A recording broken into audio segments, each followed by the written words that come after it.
Dewbs & Co. We are with you until 7 o'clock tonight. There is a lot that we need to get into, and I can tell you alongside me to do just that, I've got Zia Youssef, the the leader now of Dirge for Reform UK, and I've got the Labour Party MP, Barry Gardner.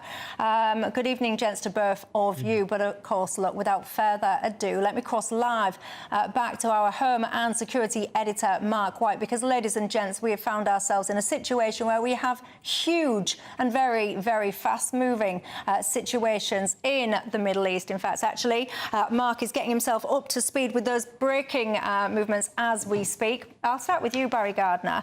We've had statements in the House today from David Lammy. He's been talking very tough on some of this stuff. There's been question marks about the Labour Party's position about whether or not you support the strikes that Donald Trump did over the weekend. Let me start with that basic question.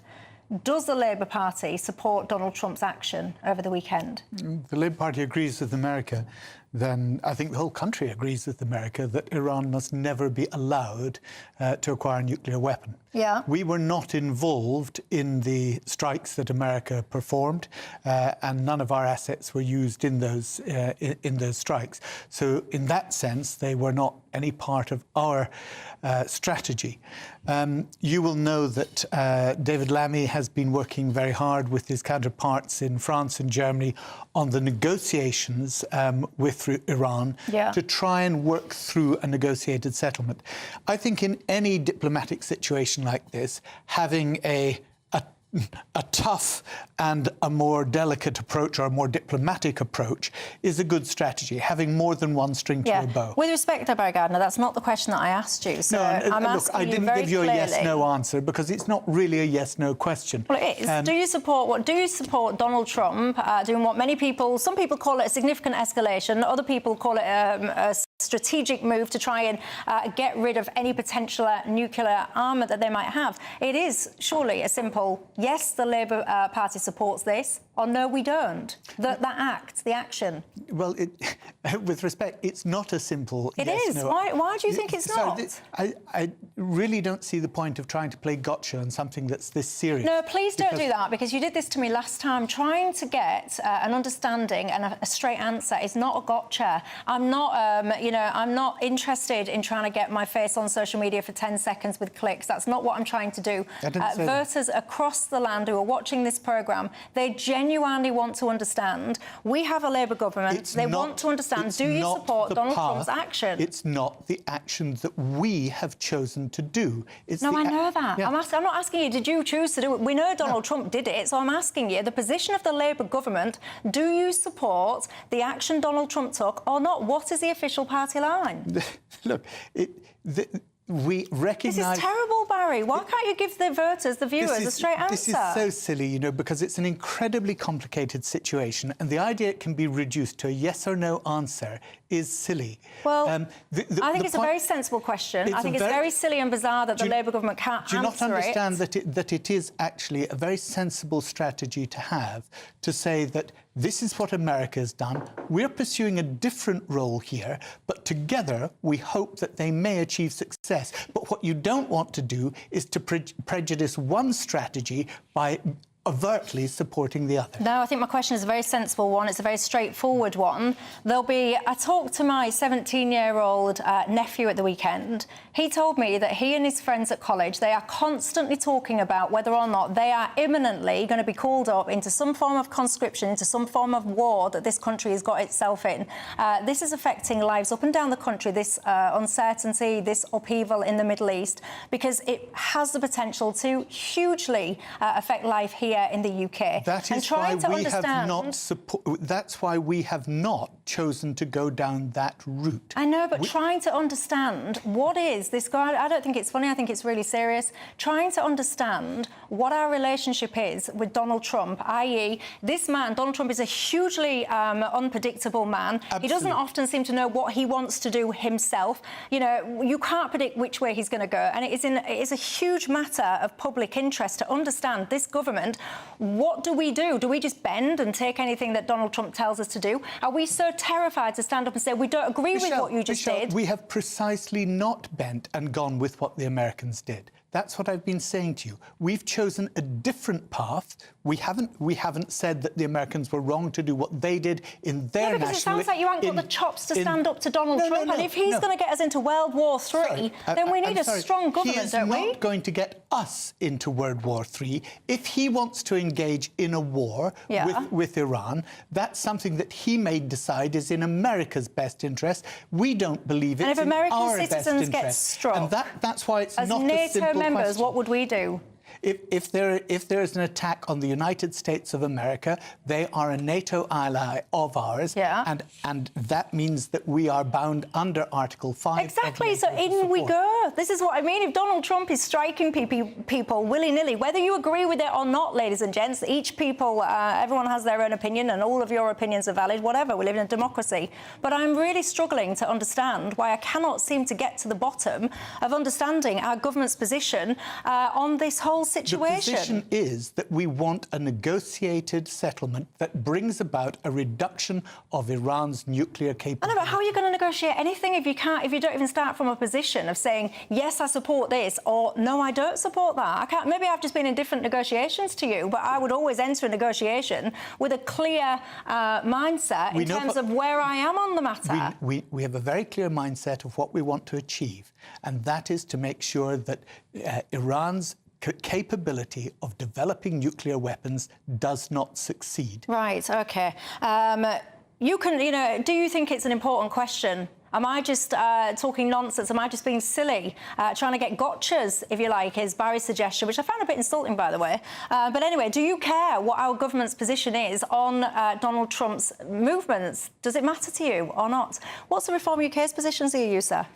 Well, firstly, that exchange, Michelle, was obviously frustrating, but also exactly why the Prime Minister of the United Kingdom wasn't even consulted or told about these strikes, which is a great shame to our country. And look, I don't even particularly blame Barry for this. Ultimately, he's here as a mouthpiece for the Prime Minister, Keir Starmer, who doesn't stand for anything, doesn't believe in anything. Nobody really knows where he stands on anything other than what an opinion poll might say, which is why there is all this prevarication. The Reform's position is that the Iranian regime, not the Iranian people, the Iranian regime is a death cult. There is absolutely no way they can be allowed to obtain a nuclear weapon. I want to say this too, is when you're discussing the potential for a regime like that, that is the source of most of the things that are bad in the Middle East, and obviously sponsor Hamas and sponsor the Houthis and all of these aggressive entities.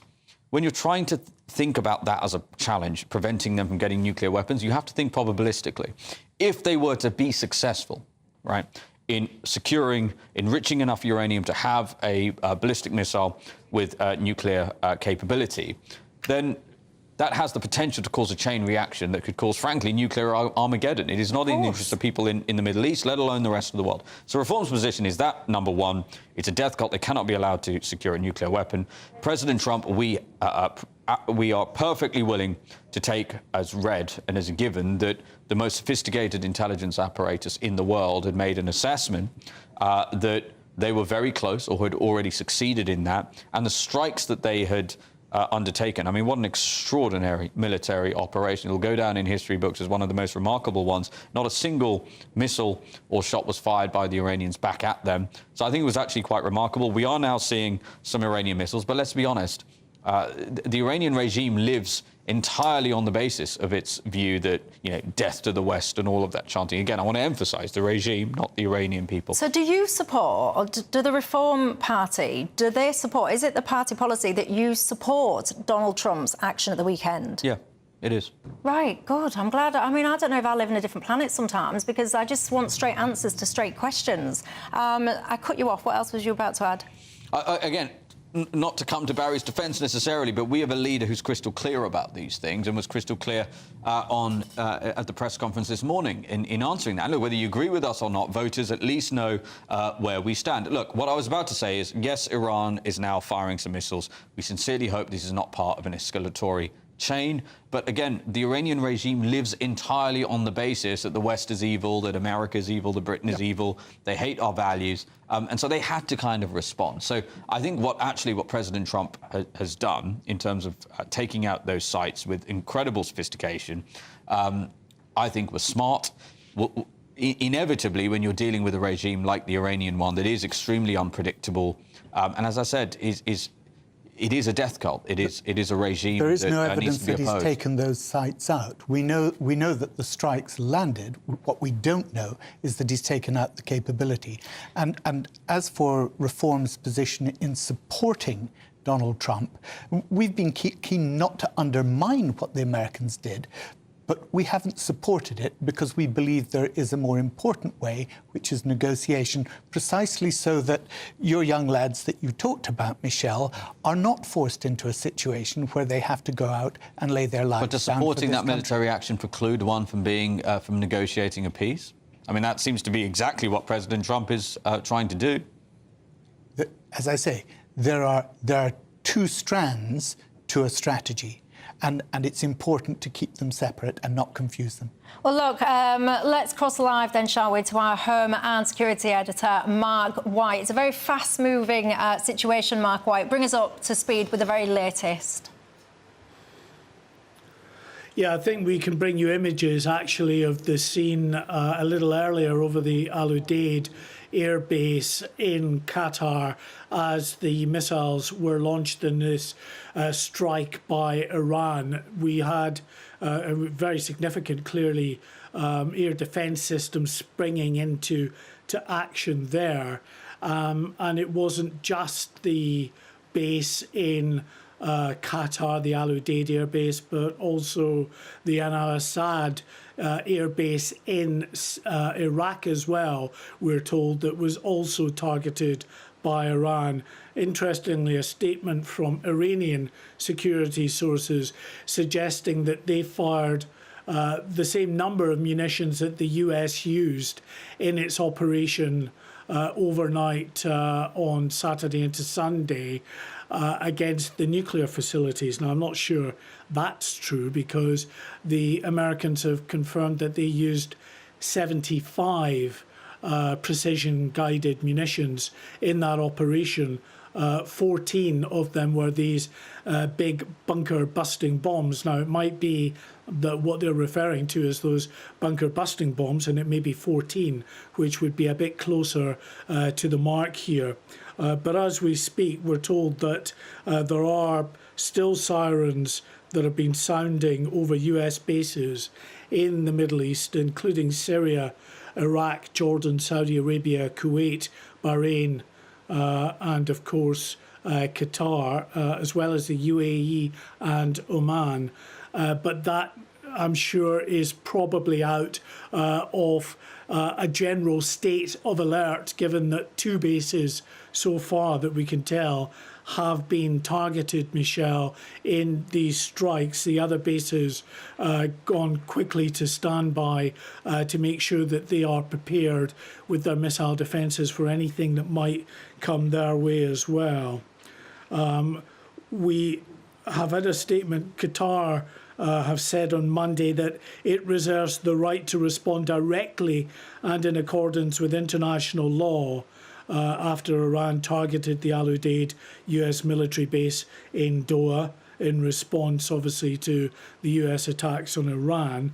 So, you know, what they might end up doing, Iran, is bringing other countries in the region who are countries that host these US bases and who feel effectively that they are being targeted just as much as the Americans that they're playing host to, and may bring them, if not into direct military conduct with Iran, certainly are much more minded to cooperate fully with the Americans and give them whatever they need in terms of full access to airspace and alike over those areas.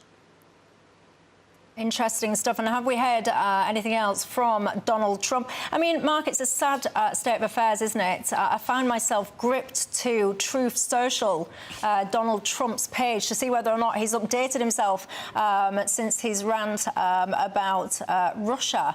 I mean, what a state of affairs that we're desperately seeing what the president is going to announce on his Truth Social account.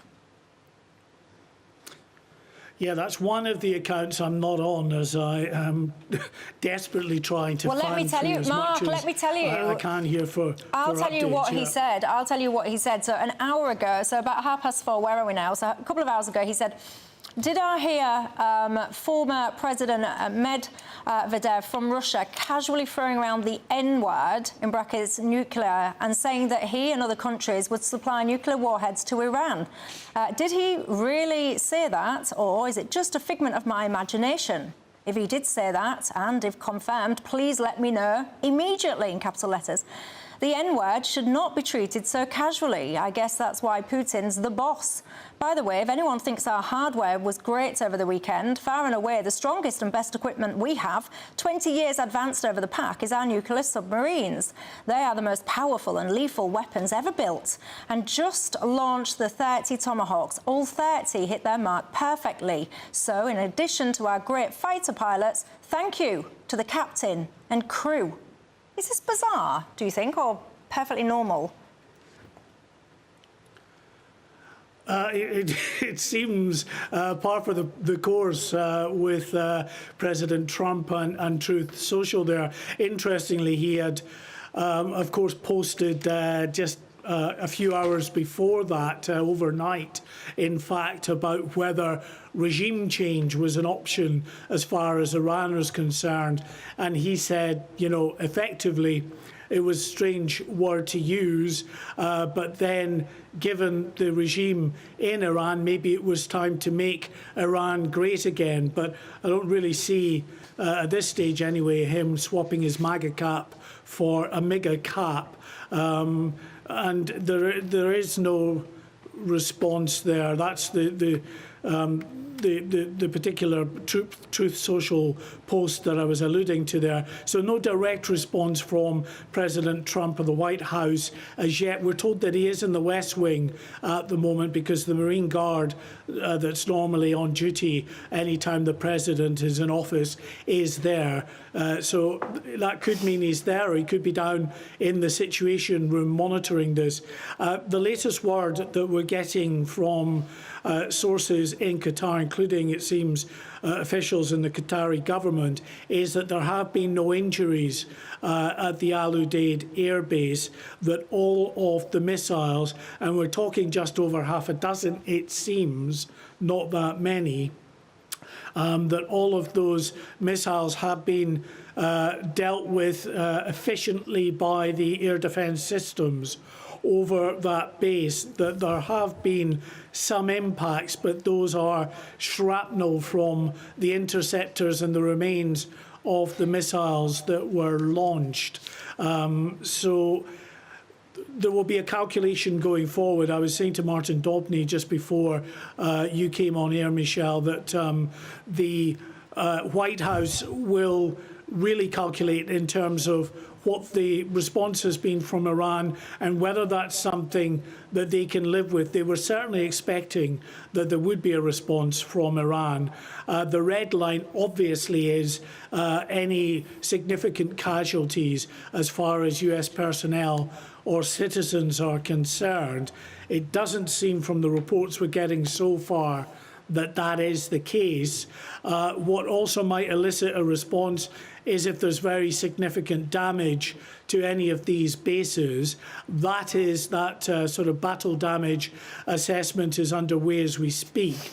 And as I say, according to the Qataris, there certainly has been some shrapnel damage, but how significant that is and whether that is something that the US feels compelled to respond to, we'll only know when we finally get word from them as to what their response is, Michelle. But it will be a calculation because I don't think from the US point of view they want to really sort of intensify the situation, given that they said yesterday, after we saw the attacks on the nuclear complexes at Isfahan and at Natanz and at Fordow, that was the only strike they were planning to do at that stage. That was it. It was over. They wanted Iran back around the negotiating table to come up with a meaningful settlement to this.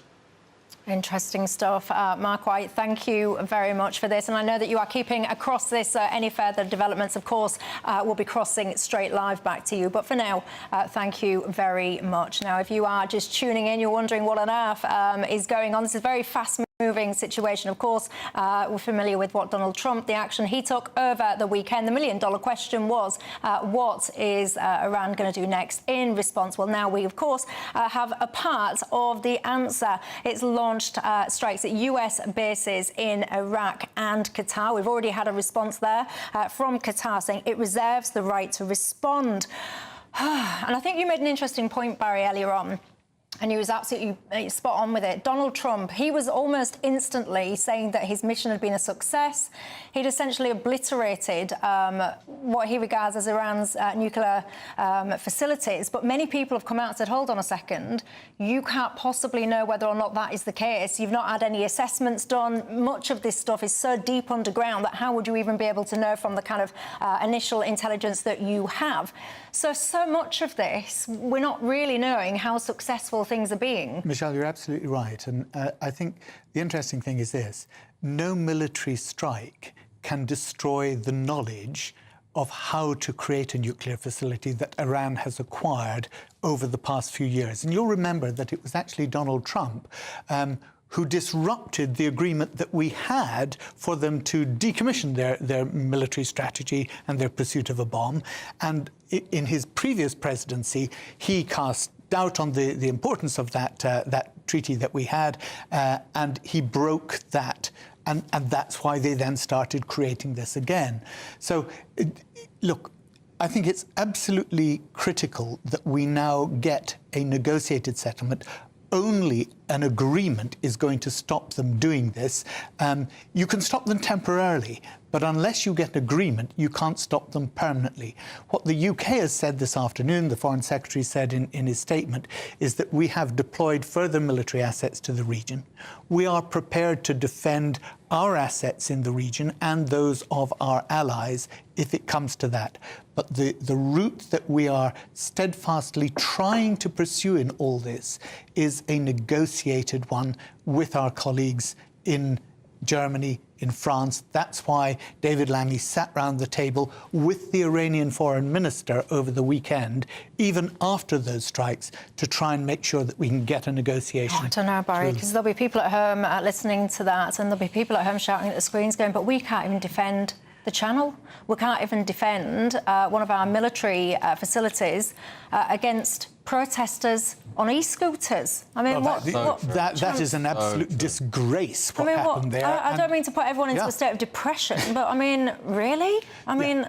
Yes, but we're talking about... Which one, Barry? What about... Okay, the RF base was, being overwhelmed by an e-scooter was a disgrace. What about the fact that more people have now arrived on the beaches of the United Kingdom illegally in recent years than stormed the beaches of Normandy?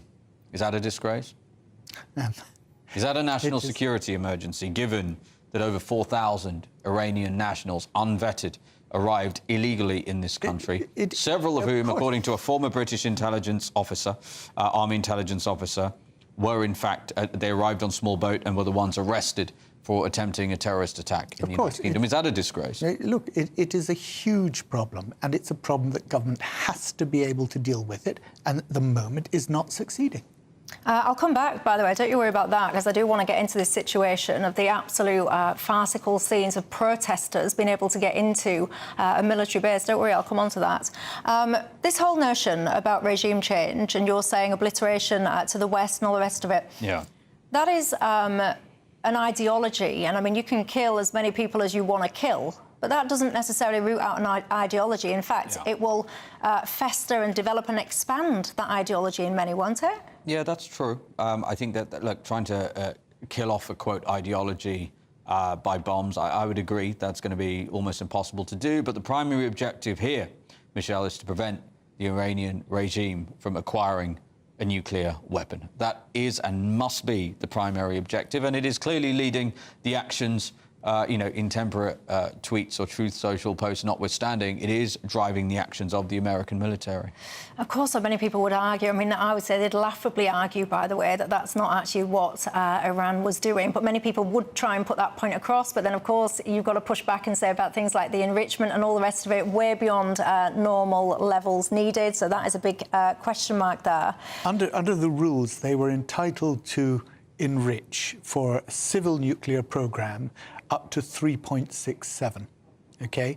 They have enriched over 60%. Yeah, I know. But Barry, this is a regime, with respect, that has been routinely funding the Houthis. Absolutely. That have been firing weaponry and Hamas. And Hamas, Yeah. right? So when we talk about a negotiated peace, you can only negotiate. I mean, everybody has heard the phrase, you cannot negotiate with terrorists. And the only way you have to remember, yes, we want peace, yes, we want to minimise casualties, and we'd much rather not be watching these scenes on our screens. But the reality is, the primary objective must be to prevent the brutal death cult Iranian regime. I want to stress, not the Iranian people. I want to keep saying that, because the Iranian people are lovely and brilliant.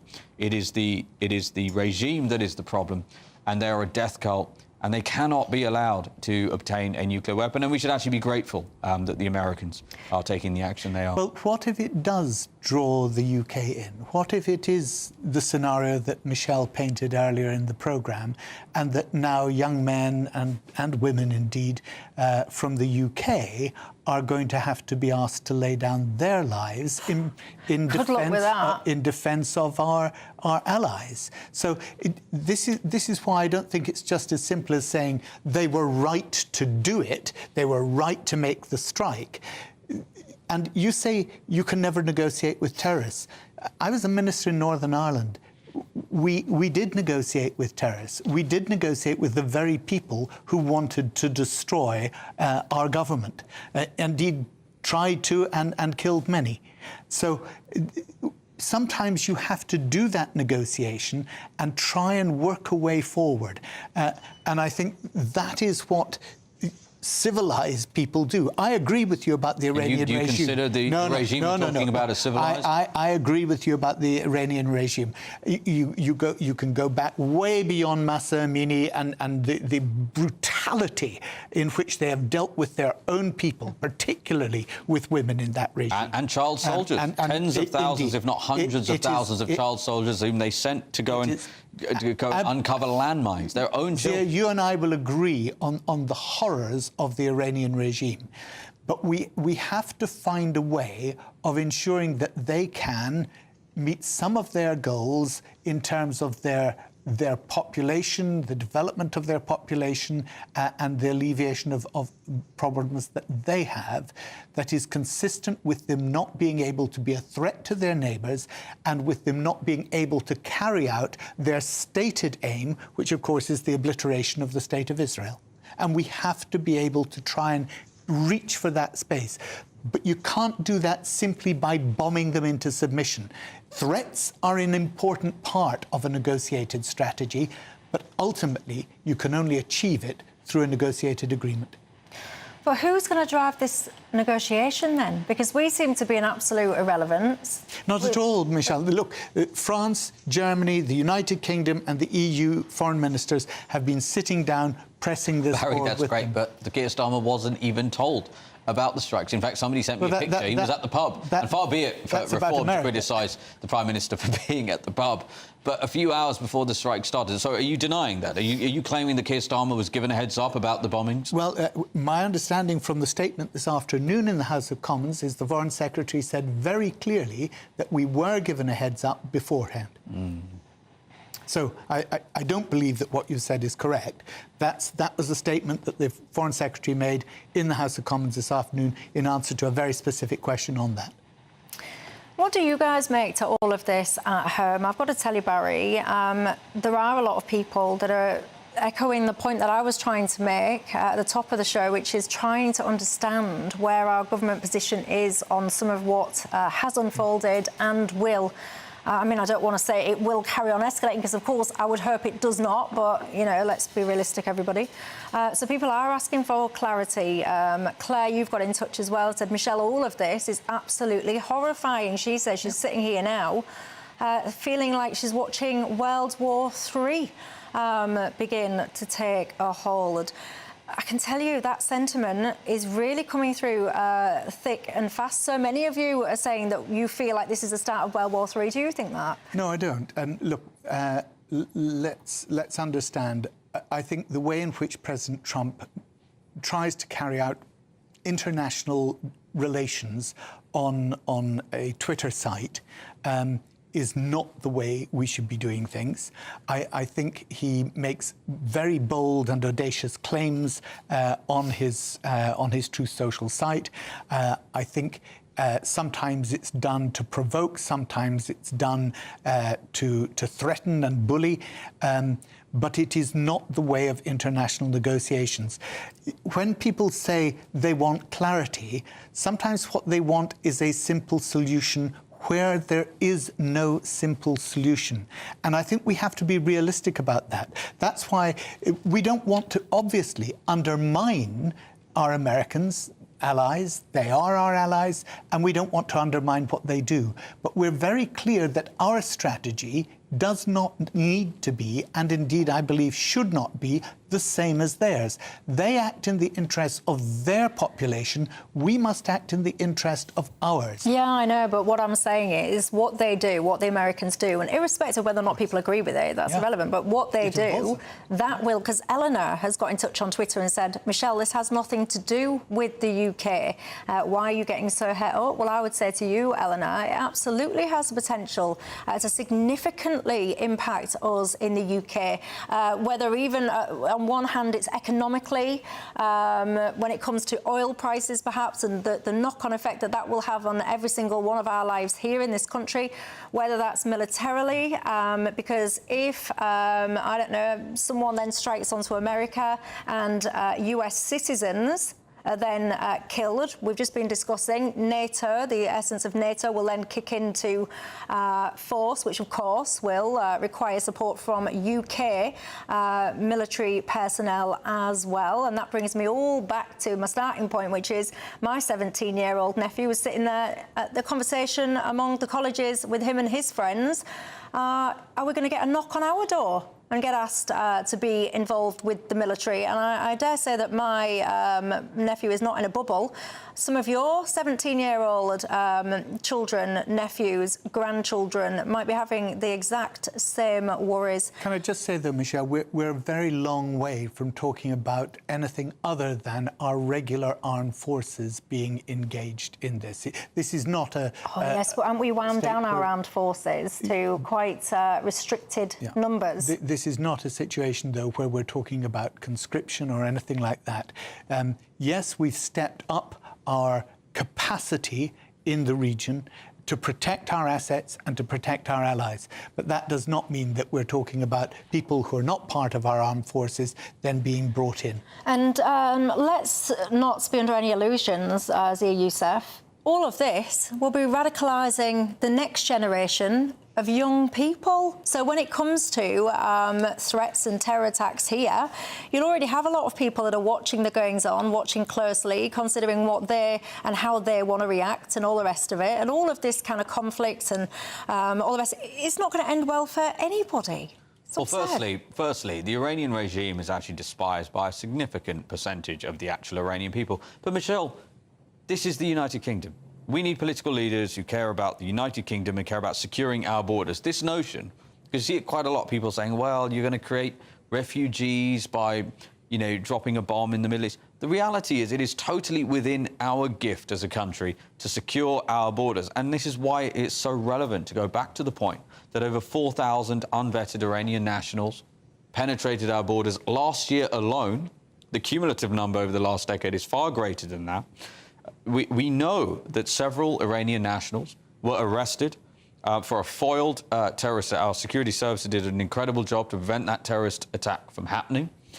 But a former army intelligence officer has said that those people arrived by small boat. As we speak, during this programme, this stuff is continuing to happen. And we also have a Labour government and a Prime Minister who described people basically invading an RAF, a military base, and causing critical engine damage to a £200 million Airbus Voyager military aircraft as, quote, vandals. They're not vandals, they're terrorists. And this is the prevarication, which you've heard from Barry on this programme and what you hear from Labour time and time again. Yes, we live in a dangerous world, in a world that is getting ever more dangerous. How can you expect people to feel safe at home when we have a government, and frankly, it's not just Labour, it was started under the Tories for 14 years, who are unwilling to even protect our own borders and not describe what's happening with small boats across the Channel as a national security emergency, when we know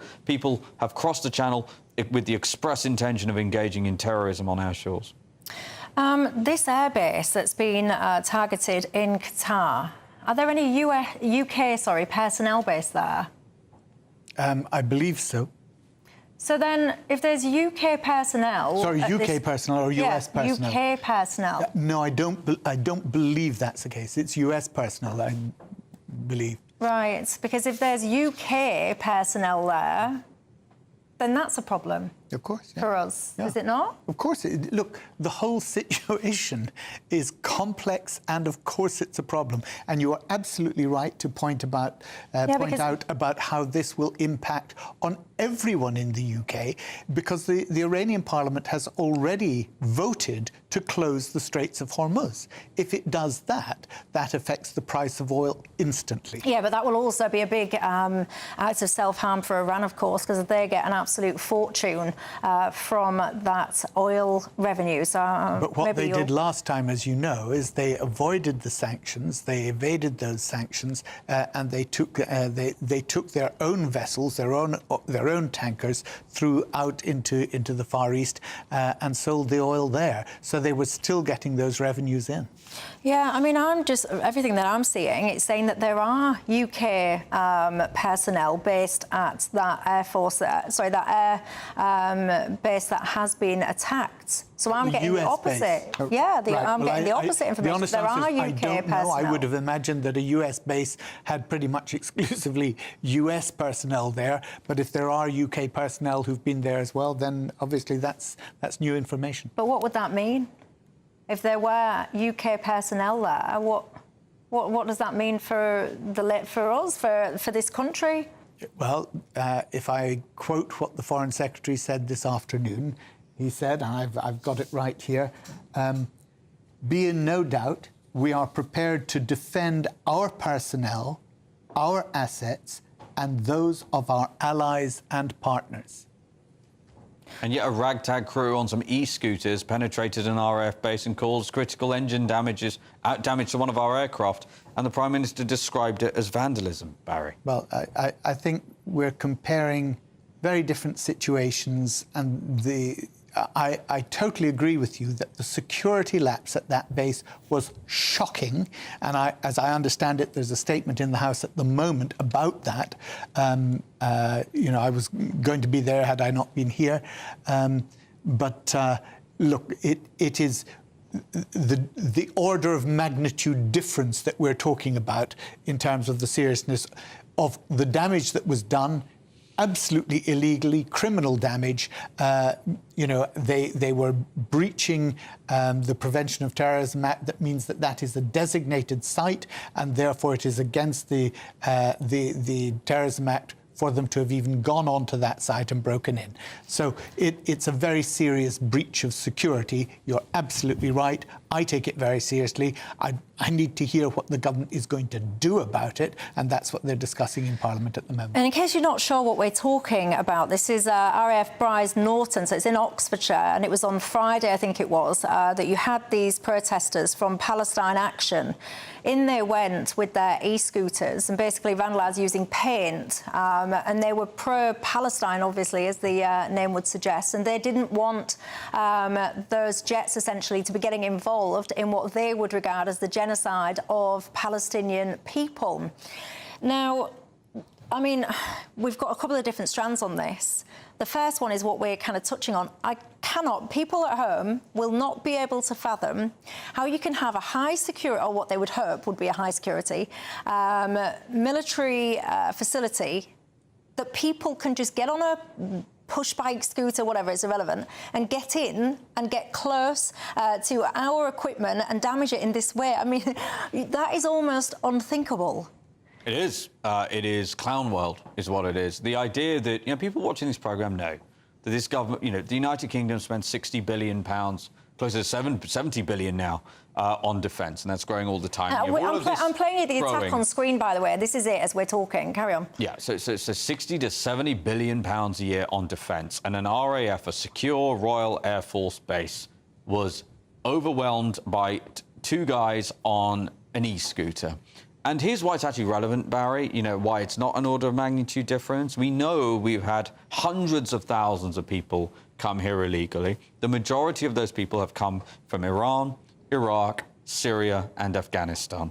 All countries with quite the bone to pick with the British government. We know nothing about them, and they are roaming around in the UK as we speak. As I say, that number of people have come in, that mass of people. The majority of them are men.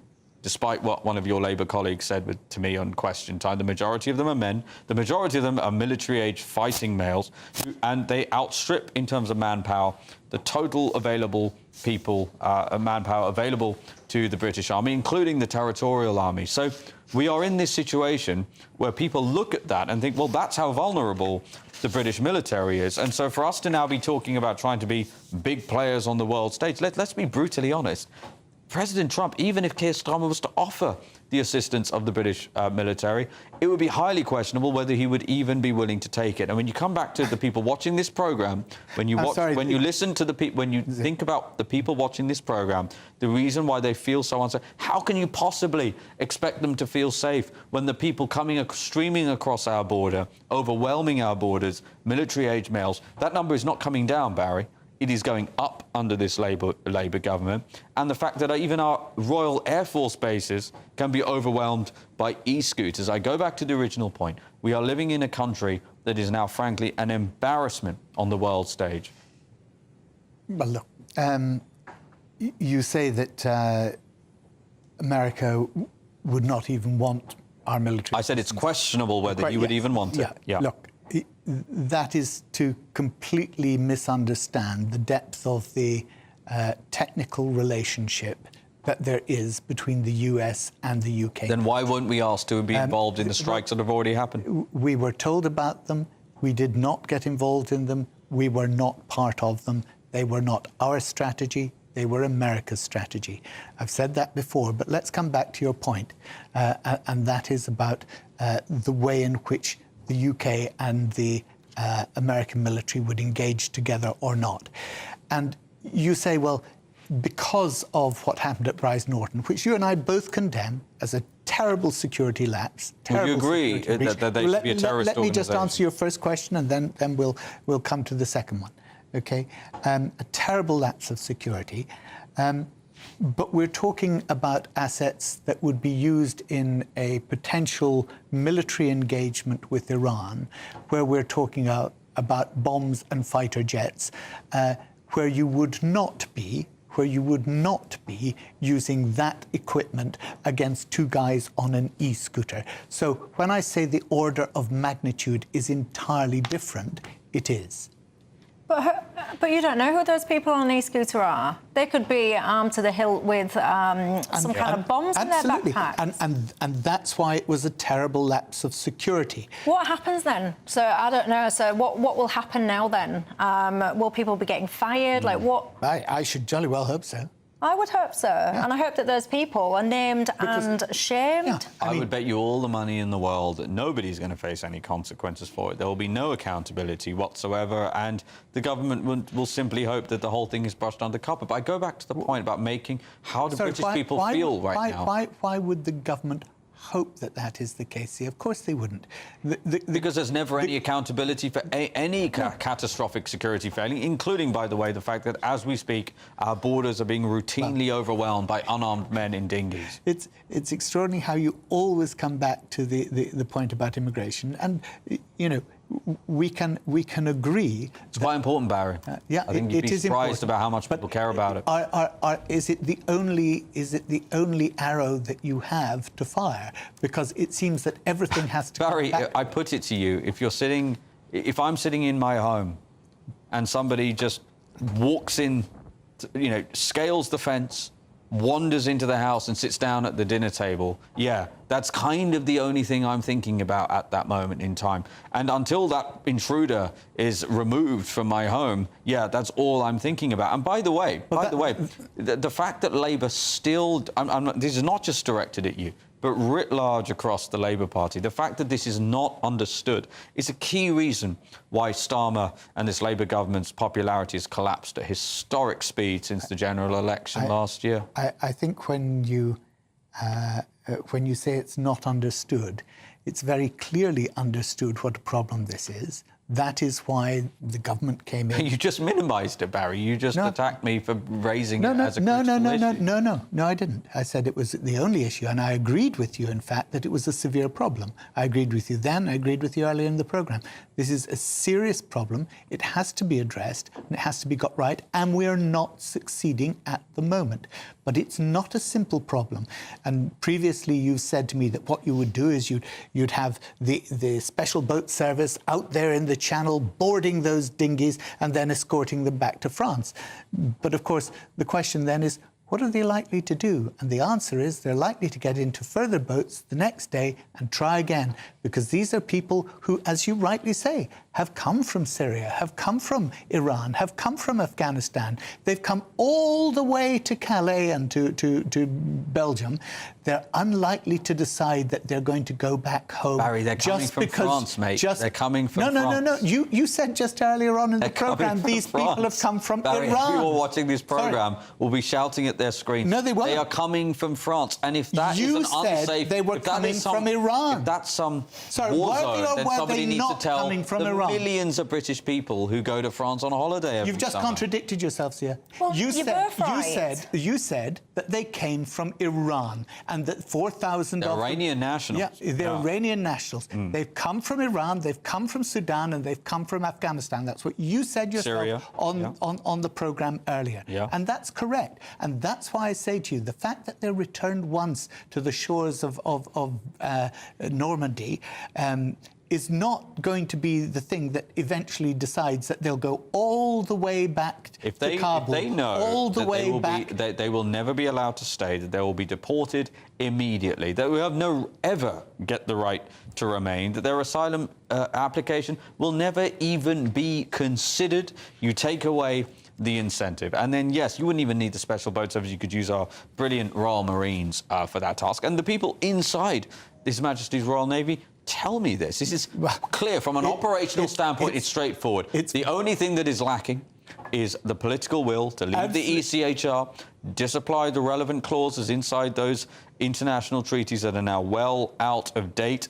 Everybody knows this is a straightforward problem to solve, Barry, if you have the political will, which Labour has the opposite. Labour, which is what, you're saying that Labour is not succeeding. Not only is it not succeeding, boat crossings are, year to date, are at a record high. Do you remember who made it impossible for us to return to France? Those boat people? It was actually the Brexit settlement, because prior to that we had an arrangement for returning people to France, but Brexit stopped it. I wonder who it was. Was it not the leader of your party that actually wanted that Brexit settlement that made it impossible for us to return them to France? Well, there you go. I can tell you, we're not going to stop arguing about this one, are we, anytime soon? Let me take you back to the Commons Armed Force Minister is speaking right now. That she intends to prescribe Palestine action. Mr. Deputy Speaker, the instability in the Middle East and the continued war in Ukraine shows why this week's NATO Leaders Summit in The Hague matters. We are living in a more dangerous and unpredictable world. This summit is a moment where NATO allies will pledge to step up on defence, to boost defence spending that boosts our collective security. President Trump and NATO Chief Mark Rutte are right. The current NATO spending pledge of at least 2% of GDP on defence is a relic of an old era. We are in a new era of threat, which demands a new era for defence and defence spending. That is why the government announced the biggest sustained increase in defence spending since the end of the Cold War, and it is why this week at NATO we will discuss a new, higher spending target with our allies. and the United Kingdom is up for that discussion. Mr Deputy Speaker, we will make Britain safer, secure at home and strong abroad, and I commend this statement to the House. Order. Order. Just before we proceed, the Minister's statement will be circulated to the House, as is the custom on both sides. You will notice that it will not be complete, in the sense that there was a preamble that was the Minister delivered prior to going into what you will be given. That is to try to reflect the fast-moving nature of the situation. I understand that courteously and properly the two front benches have been informed of that. I hope everybody understands that and will make allowances for it. Shadow Secretary of State, James Cartledge. Thank you, Mr. Speaker. I'm grateful to the Minister of advance side of his statement and entirely understand that it is a fast-moving situation in relation to Qatar. Grateful for the limited update he could provide. We join him in condemning any escalation and look forward to further updates in due course. On Brize Norton, let me say what the Minister was unable to. The attack on RAF Brize Norton was not vandalism. This was sabotage, undertaken without regard to the consequences for our Royal Air Force and our ability to defend our nation. As a result, there must be consequences for those responsible. Well, there you go. That is occurring right now in the House of Commons. They are discussing that decision to officially prescribe the Palestine Action Group as essentially a terrorist organisation. Almost out of time, but is that the right move in your mind, Z. Youssef? Any organisation that basically invades a military base and causes critical damage to an RAF aircraft is by definition a terrorist organisation, and it's amazing there was even a discussion needed on this matter. Very brief. They've broken the Prevention of Terrorism Act rules and criteria. They have to be prescribed as terrorists. Well, there you go. What do you think to that at home? Again, to me, the million-dollar question, how on earth did activists get into a secure military facility in that way? Who was responsible for that, and what will be the accountability, if any? We started this programme by telling you there's been a dramatic escalation in the Middle East now. Surprise, surprise, Iran, of course, have decided to retaliate. That conversation continues after the break. Night.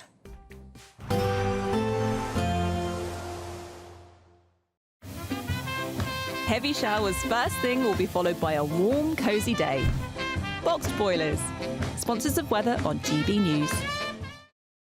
Evening, welcome to your latest weather update from the Met Office here on GB News. For many, it's fine out there this evening, but we are going to see some wet weather working its way in, bringing a wet start for many tomorrow. A more humid feel tomorrow. It's been quite fresh today with a brisk westerly wind. And these weather fronts are now approaching, bringing cloud and rain across Northern Ireland through the evening. Nothing too heavy at this stage, but could see some heavy pulses developing later in the night across Northern Ireland and then across parts of northwest England and North Wales, along with much of southern Scotland. It turns soggy through the early hours. Further east and further south, most areas staying dry. Reasonably warm night. Temperatures mostly holding up in the teens. On to Tuesday, and as I said, a bit of a wet start for some, particularly northwest England, North Wales, southwest Scotland. Some of that rain at times getting to the east of the Pennines. Much of East Anglia in the southeast starting dry. May well start off with a bit of sunshine here, but quite grey for South Wales, southwest England. There's that zone of wet weather over Northern Ireland, northwest England and southern Scotland. Some breaks in the cloud a little further north, but again here we'll see further showers coming in at times across the far northwest. So as I said, it is a bit of a messy picture. The rain across northern England's likely to last on and off through much of the morning. Same goes for North Wales. Some of it getting to the east of the Pennines, but a decent chance that areas here will stay dry. Not much rain at all getting to East Anglia, the Midlands, and here actually better chance of seeing some breaks in the cloud come the afternoon. That will lift the temperatures. Quite warm if the sun pops out, 25, maybe 26 or a degree or so higher. And quite a humid feel for England and Wales. Again, a bit fresher for Scotland and Northern Ireland. Wednesday's a largely dry day. Maybe this cloudier zone over the Midlands and South Wales generating a little bit of rain. And late in the day, we could see some thunderstorms drifting up from France across eastern England. So that is something we need to watch as the heat and humidity start to build again, with temperatures perhaps here on Wednesday getting into the high 20s. Bye for now.